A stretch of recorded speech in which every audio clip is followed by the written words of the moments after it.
to Last Night Before the Jury podcast by Stu Designers. I am Şevval Mumcu and I will be moderating this episode. Today we have a special guest connecting from Copenhagen, Denmark, Bianca Muresan. Welcome, Bianca. How are you? Thank you so much, Eval. I'm so happy to be here with you today. Thank you so much for inviting me. We are super I'm happy to good. have you too. It's a sunny day in Copenhagen, so that makes me really happy. We don't get a lot of those. But yeah, I'm a designer and a futurist, and I'm actually originally from Romania, but I moved to Denmark, I think, 8 years ago, almost 8 years ago, and I've been living and loving life here. Oh my God. It's Yes. positive vibes right away. So, you said that you are a designer. Could you please introduce how design path intersected with your life and how is your educational background? Oh, my educational path is very non-linear and iterative, a lot like a design process. Exactly. But I'll try to make a long story short. Okay, so I moved to Denmark for my bachelor's 8 years ago, and it was a bachelor's in design and business at Kia, a business school here. Mhm. And in Denmark, professional bachelors are divided into two. There's an AP degree, and then there's a top-up, which is sort of like a specialization, right? Mhm. And then for my AP, I studied something called multimedia design and communication. And in here, it was more like a testing menu of different creative disciplines. So we got to explore everything from like research methods, branding, UX, UI, video, content design, even VR and game design. We did basic programming, we did social media marketing. So it was like a little bit of everything to just give us the foundation to be able to choose what we want to specialize in. Mhm. And for me, for my top up, I chose communication design. And in here, I delve a little bit into topics like concept development, storytelling, value creation, business models, and we even touch a little bit in the more speculative areas of design, like design fiction and design for change. Mhm. At Kia, they have the teaching model is very project based. So basically, we collaborated all the time with real businesses on real life challenges and case studies. And because Kia is a mix of a fashion and business school, a lot of the cases we worked with were from fashion and lifestyle industry. Mhm. And because of this, for a while, I focused a lot on fashion communication and advertising. And this was a very creative period of my life. It was very enriching and I learned a lot. But after a while, I found myself wanting to work with more systemic and maybe socially impactful challenges Yes. because I sort of started to notice the limits of communication design. I felt like it can raise awareness, but it cannot always create the type of change that I was looking for into the world with the deeper challenges we face today. Yeah. So I began questioning what can design do? Is it something beyond persuasion and aesthetics? Because I wanted to like really reconnect with the problem solving aspect of design Yeah. and solving like actual complex, engaging with complex systems and behaviors and even futures. So because of that, I took a step back, I reevaluated, and then I decided to pursue a master's degree. Mhm. And my master's is in service systems design at Mhm. Aalborg University. Aalborg is another city in Denmark, but they also have a campus here in Copenhagen. And I actually just graduated last month. Congratulations. Thanks. And yeah, I was really drawn by the systemic perspective here, but during the program, I fell in love with future thinking and foresight. And I dedicated actually 3 of my semesters to working with it. One of the semesters, I looked at how to design for hope in the context of the climate crisis. That was one of the projects we worked on. Another semester, I actually did an internship with strategic foresight at the Copenhagen Institute for Future Studies. Mhm. And finally, I wrote my thesis last semester on how contemplative approaches, and in here I mean approaches that are, intuitive, reflective, and perhaps more embodied, and how Mhm. can those help address something that I call the imagination crisis? Not I, it's a coined term, but yeah, we often face like challenges in actually imagining beyond the current narratives when we think about the futures and also when we design for the future. So it was interesting to me to see, okay, how can we go beyond what's possible within our imagination, and how can we access maybe something that's more intuitive and embodied instead of our rational reasoning, the analytical thinking that we might use on our everyday lives. Yeah, imagination crisis. Yes. Maybe we should explain this a little bit. There's this famous quote, and I'm afraid that I always forget who said it. I think it's a Polish philosopher, but the quote goes like this: "It is easier to imagine the end of the world than the end of capitalism." Oh my God. And it's to showcase that the systems and the status quo we have right now are so entrenched and they seem to be so normal. And it's like breathing, you don't even question it. You cannot even think about something beyond it. And it doesn't help that we have the media showcasing certain narratives, and then we also have movies and literature often playing on the dystopian side of the future. So Exactly. it's like very hard to imagine positive futures or even utopic futures. And it seems so unrealistic, right? When we think Exactly. utopias, it's like we could never. But why not? Like, I like to think that, if we can dream it, we can do it. Like, you can just, Exactly. This, yeah, even this, like, this sounds so cheesy, but if we yeah, can dream it, we can change and we can do it, or we can at least create a domino effect that can change little by little and exactly, affect someone's life deeply. for sure. This is actually what a designer should do, in my opinion, as well. So you just graduated you just handed in your master's degree and you are the master of this topic now. Maybe I could just ask, there are many different disciplines we can work in design, like beyond product design, beyond communication design. And system design is even broader than these concepts I was saying. So we can guess that your path has intersected with a lot of different topics of design. Just like you said, you worked with UX UI design, you worked with concepts, we worked with communication. Design and business is whole another topic. We don't think it's very common in our country for these two disciplines or three disciplines coexist. So we are still trying to figure out what is design in basic terms. So can you share your work in this area, in this coexistent world? Like, how is your impact going to change? How do you imagine your impact as a futures thinker in design? Maybe this is a very broad question, but we can dive into it. For sure. And I think it's true that it really actually depends on like what's your design definition, what's your design perspective, right? Because I do agree design and business can sometimes feel like two different roles, right? But Exactly. in my journey, they actually intersected a lot. And I even say about myself that I work best at the intersection of creativity and strategy. That's like my unique value proposition. Not to say that design is only creative or business is only strategic, but just this like mix and match of the different mindsets. And for me, that's what design is a mindset. And beyond that is a framework for problem solving, right?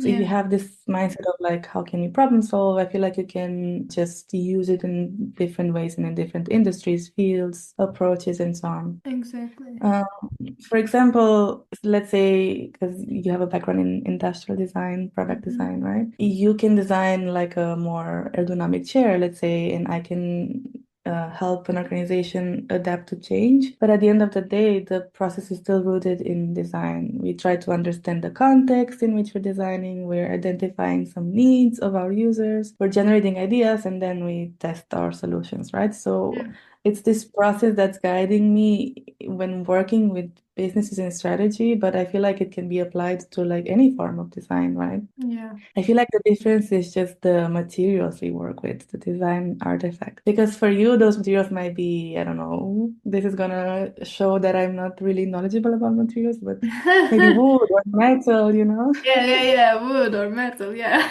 Or biomaterials, this Yeah, new innovative everything. But then for me, the materials are trends, they're scenarios, they're insights, strategies. And they usually all come together in a workshop. And if you were to go on like the tangible, then it's probably a lot of post-its. We work a Yes. lot in service design and in workshop, it's a lot of post-its. Mhm. So that's my material. But yeah, well, let's say our outputs are different, but the mindset is the same, right? It's being curious, it's willing to iterate and test and learn, having this mindset of like always converging and diverging, right? Yeah. That's a little bit of my perspective on how I bring design into my work. Yeah, fundamentally, it's the pursuit of solving something, solving that causes a problem to people. Like, it's fundamentally just trying to solve a problem. This can differ how you approach to solving a problem. Yeah, and then the systemic perspective is also maybe about, because I feel like historically design has been very human-centered, which might have influenced a little bit of the challenges we're facing today because we didn't really think systemically about a lot of the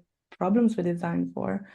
So now I feel like there's a shift in how we perceive design in terms of like how do we include multiple perspectives in our design? How do we look at even, non-human actors? How do we design for planetary well-being? How do we Yeah. look at like beyond our users? Like who do we design for? Who's left out? All of these questions is Yeah. something that designers work more and more with, right? Yeah, I mean, maybe after all, human-centered design is just not enough, and we have Yeah, to just include the well-being of the planet. for sure. Actually, time is passing quickly, and the future is sometimes shaped in ways we could never predict. Like other professions, designers must keep up with these changes, at times become key players in shaping the future. Who really decides what the future looks like, you know? How can designers, I will ask this question because you are interested in futures design. How can designers use foresight and, like you said, trend analysis to guide products and services for a better future? This is the basic question. Maybe we can dive in. Sure. I thought it was interesting, the first question you had actually about who gets to decide the future, right? Exactly. Because, I mean, sure, we can design products and services and feature scenarios and so on, but actually, the way we think about the future is influenced by so many different factors. And obviously, our mindsets in general are influenced by a lot of different factors. But it's really interesting when we think about futures because traditionally, it feels like the future has been decided by someone else, and it's usually by people with a lot of power, whether it's economic, Mm-hmm. technological, or political power. Mm-hmm. So it feels a little bit outside of the grasp of the many. Yeah. And I think this is an issue that we face a lot when we talk about futures, that there's not a lot of agency. People don't feel like they own their own futures. People don't feel like can have an impact on how their future is shaped. So that's like one of the main challenges I feel like working with futures can have. But this is where design also comes into place because it can help us ask so many questions. For example, we talked about, user needs, but then we can also go in deeper and say, okay, who are our users and who is being left out of the futures we imagine? Whose futures are we prioritizing? And Yeah. this is exactly why we talked about futures with S, Mm-hmm. because it's not just one future, your future and my future, and a lot of different possibilities, and they all come together to just create the future, if you want. Yeah. But this is really important because we all have agency to shape our own future. And if we can shape our own future, maybe we can move beyond that and help shape systemic futures, right? Exactly. And in here, our role as a designer can be on how to help give this agency back. A lot of people talk about this as being democratizing the future. So helping people imagine and shape and articulate their preferred future. And it's something that's a little bit challenging to do because a lot of people don't relate to the idea of thinking and articulating your future. Yeah. But I feel like this is where designers come into place. It's like making it tangible, prototyping it, making it, as easy to digest as possible. Yeah. And then, of course, the futures thinking can be also used into actually, creating products and services. We can also talk about that. But I think what's really important to say for this is that it's not about predicting the future. I think early versions of future thinking and foresight were a little bit about, forecasting. But now we understand a little bit more that foresight and futures are a lot about just exploration, to seeing what's out there. And it depends to you as a designer to decide what level of exploration you want. There's like a really interesting way that this is put by two designers. I think their names are Dune and Rabbi. I hope I pronounced this right. But they coined the futures triangle, in which you look at like different types of future. And I think designers work a lot with possible futures, so imagining what's out there, but you can also work with preferred futures, like, okay, what is out there that we actually want to move towards. I think in here it's like where it becomes interesting, because trends can help you identify what are the emerging shifts, but then as designers you can ask, okay, but what do we actually want to create? What is our preferred way we want to think about the future? And I think this is exactly what designers should do, instead of looking at trends as like what's the cool thing to design with, more about, okay, but what's actually needed next. It's a lot of responsibility to put on someone's shoulders to like, think about what the world needs, but it's also almost like a privilege as well, right? Exactly. And also, we cannot solve all the problems all at once. Yes. Just step by Okay. step, we can decide. And often, designers are introduced as decision makers, but actually, it's not that simple. I mean, there are a lot No, of things that we have no control over. for sure. I think our role is more to ask the right questions instead of having the right answers. So it's a lot about getting the juices flowing, right? Exactly. It's like But a kind of a manipulation. yeah, maybe. But maybe I can give you more of like a step by step into how I would approach this if I wanted to create products and services for the future. Yeah. I think I would just like a very quick introduction. Of course, you can create like a better and more in-depth process, but I would probably start with a little bit of trend analysis. Mhm. And here I'm bringing my design background and my business background in, because we were taught to use something called the pestle analysis, or some people call it steep analysis. I don't know if you've heard Oh, about it. yeah. But you basically look at like when you conduct market research, you look at like different factors that might influence your current context, right? It's Mhm. political, economic, social, technological, legal, and environmental. To like make sure that you have a broad view of what you're working with, so like the systemic view. But instead of looking at the current environment, it's really interesting to take this tool and actually frame it based on futures, right? And Mm. instead of looking at what's the current environment, looking at like, okay, what's the trends that are influencing my problem space based on this different factors, political, social, technological, etc. So what are the trends shaping the space? So in here it's really interesting because you can have so many different influences that you can mix and match, right? Yeah. And you can use this as a jumping board for creating scenarios. And again, in here, you can choose your level of exploration. Is it very explorative, future scenarios? Is it more preferred? Are you toning it down? Are you going really crazy? So it's up to you how you want to use it. And then in those scenarios, you can really shape up how does the world look like? Who are the people living in it? Some people even use personas in these scenarios. What are the future personas? What are their needs, their wants, their desires? And then Yeah. from those, creating the products and services of the future, right? Creating No, future personas is even more harder than creating the personas right now. It's like, for sure. And it's just, again, it's explorative, right? yeah. So it doesn't have to be, you're using, I think this is the part where it's like grounded in the realities, because you are using signals of change, trends, Yeah. shifts that are happening in the now to like visualize the future. And then it is connected, but at the same time, it is a little bit uncertain, maybe a lot uncertain, depending how far in the future you want to go. So it's not so much about nailing it down and predicting and really, creating this like multifaceted persona, but it's more like exploring.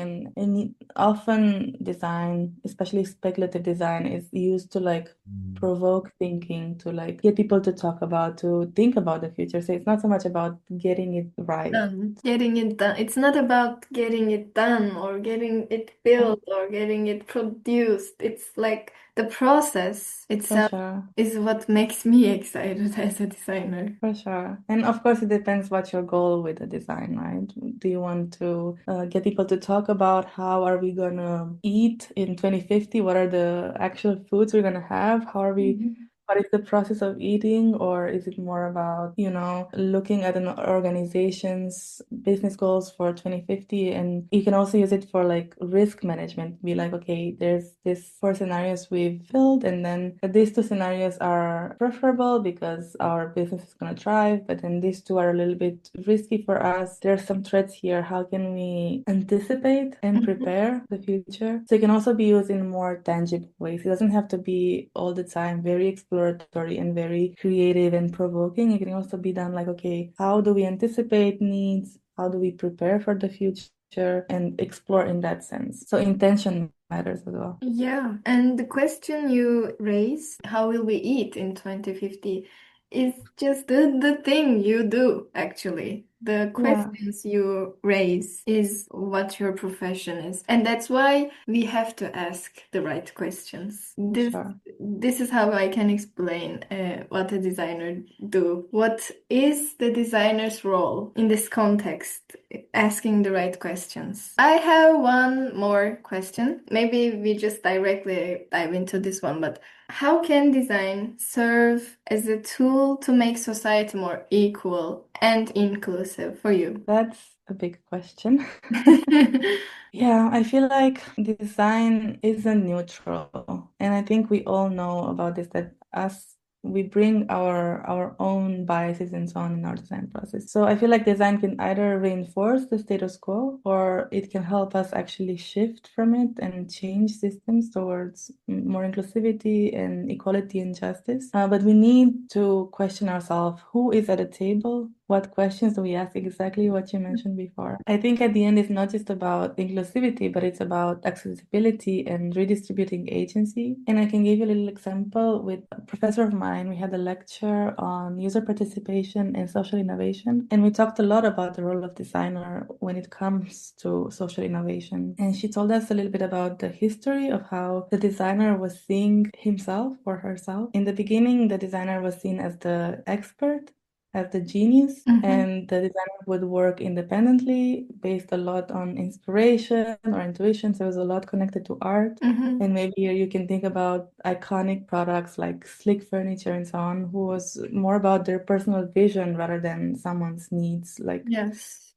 the idea of user needs was absolutely crazy at that time. But then we moved a little bit into user-centered design and we started to think about, okay, let me understand the user a little bit better so I can design for them and having this idea of like observation, right? But I feel like in here it was a little bit of I want to learn a little bit about you, but I'm still in control of the design. I'm still the expert. So yes, maybe I'm gonna have observe your behavior and design for that, but it's only until we move into participatory design that we're actually engaging with the user, right? So in here we actually think that your input matters and we start involving users in testing and in the research and so on. So it's a little bit closer to the user and when we invite them to the process. But I think what's really needed, and I think design has been moving towards that in the last couple of decades. But I think some of us still have a little bit of a challenge to fully incorporate co-design and co-creation in our design processes. And in here, it's we design together, right? Mhm. The designer becomes a partner, facilitator, and then the users and stakeholders are not just observed or invited in, they're actually co-creators. So I Yeah. think here's where the magic happens, where you actually think about what are the stakeholders that need to be invited to the table, whose voices are unheard, who does it need to like actually be in the room and not look at us as the expert and the one who has all of the answers, but actually take in other people's considerations and build the solutions shoulder to shoulder, right? Yeah, this is a teamwork. Exactly. And actually, I wouldn't want to have full responsibility of everything I do. Yes. It's the teamwork, and we shouldn't be that egocentric person who gets to decide everything. We should just analyze and work together, shoulder to shoulder, just like you say. Okay, Before we end our podcast, I would like to have the last final remarks from you for our listeners. So, what recommendation would you give to a younger designer or who is still studying design? And what would you say to them? What would your message be? Oh, a lot of responsibility. I think, based on my own journey, I often felt like it was very messy and uncertain, and I didn't know exactly what I was doing. But I feel like in those moments of uncertainty is where I found richest learning. So if I were to give advice to someone that's just starting or, feeling like they're in that messy, uncertain position right now, I would say that you don't have to have it all figured out. You can try things and you can make mistakes, but I think what's really important is to pay attention to what gives you energy and what makes you happy and what are the parts of the design process or what are the fields in which you want to work that are like truly meaningful to you. And it might be difficult to spot, but I think often if you reflect back, you can sort of see exactly where it is. That's like that magic feeling. And I would advise you to follow that. It might be scary, but the design world is so big and it can fit all of our perspectives and all of our wishes and desires, including yours. Yeah. And then if someone is interested in shaping possibilities for the future and imagining, co-creating the world we live in, like I said before, it might seem, and it truly is, a lot of responsibility, but it is also such a privilege and it is so rewarding. So just dare to do it, dare to imagine, and let's build a better world. Thank you so much for this fruitful conversation. Just, guys, just like she says, search for the magic feeling. Yes, absolutely. I hope we have inspired people or design students from like seeing designers like from being a traditional form giver to being an actual actors for a systematic change. I hope we have inspired this in this episode. So thank you so much for your time and energy. Thank you, Shivali. It was so lovely talking to you and just discussing everything. Thank you so much. So this is the end of our this episode. Today's guest was Bianca Muresan. I wish everyone listening a good day, good evening, and good night.